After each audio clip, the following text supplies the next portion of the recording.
beriman kepada hari akhir itu adalah rukun daripada iman. Ya.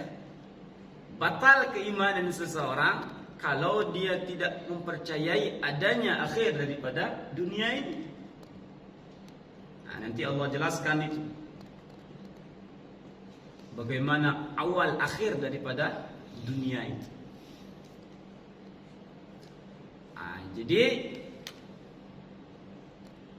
pertanyaan mereka itu mengenai tentang Naba'il Azim, berita besar itu, alladzi hum fihi mukhtalifun.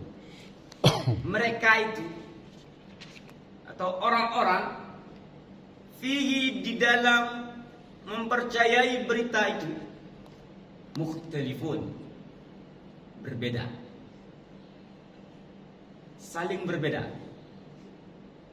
imma kufran au iman. Ada yang percaya, ada yang kufur. Mukhtalifun dari kata ikhtalafa, ikhtalifu, ikhtilaf. Orang yang berselisih atau orang yang berbeda dinamakan mukhtalif. Jamaknya mukhtalifun. Pakai jamak. Jadi mereka menganggap atau mereka menangkap berita yang dibawa oleh Nabi mengenai yaumul qiyamah itu. Mereka itu saling berbeda, Pak. Ya. Apalah Muhammad ini bahasanya itu. Namun Allah bantah, kalla saya'lamun. Oke kalau begitu. Percaya tidak percaya, kalla saya'lamun. Suatu saat nanti kalian akan mengetahui. Jadi tidak ada masalah sebenarnya bahwa orang percaya atau tidak percaya bahwa takdir hari akhirat itu ada. Tapi bagi orang yang beriman itu mesti percaya. Ya. Kalla saya'lamun, kelak kalian itu akan mengetahui. Dikuatkan lagi di ayat ke-6-nya, summa kalla saya'lamun. Kemudian percaya tidak percaya, kelak kalian akan ketahui. Ya. Kalau kita belajar bahasa itu, Pak, kalau ada ayat-ayat diulangin, itu menunjukkan sesuatu yang sangat dahsyat penting. Sudah, kalau tidak percaya tidak masalah. Tapi hari itu akan terjadi. Namun bagaimana Allah itu memberikan satu ilmu kepada kita dengan cara untuk berpikir. Maka di ayat 6 ini sampai ke ayat 16 itu Allah itu menceritakan keagungan Dia tentang pengaturan Dia mengenai tentang dunia ini.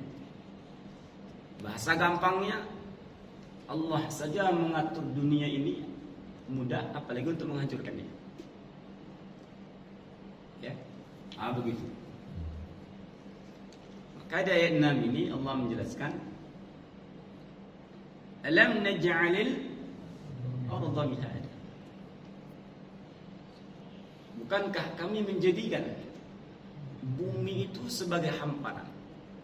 Mihada itu sebagai hamparan tempat berpijak. Jadi bagi Allah bumi itu saja mudah bagi Dia untuk menghamparkannya. Lanjut lagi apa? Wal jibala autada. Dan gunung itu layaknya seperti pasak.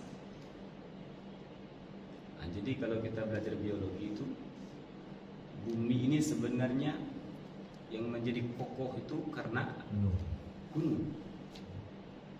Ya, Pak ya. Walaupun saya nak pesantren. Tapi kalau kita menjelaskan ilmu biologi dengan Al-Quran itu luar biasa. Allah sendiri yang mengatakan, sebenarnya sifat bumi itu, Pak, yang datar itu, Pak, bergoyang. Ya. Jadi hebatnya Allah itu wal jibala autada. Dan gunung itulah yang menjadi pasak untuk supaya dia itu menjadi bumi yang tenang dan penuh hamparan. Itu dahsyatnya Allah aja.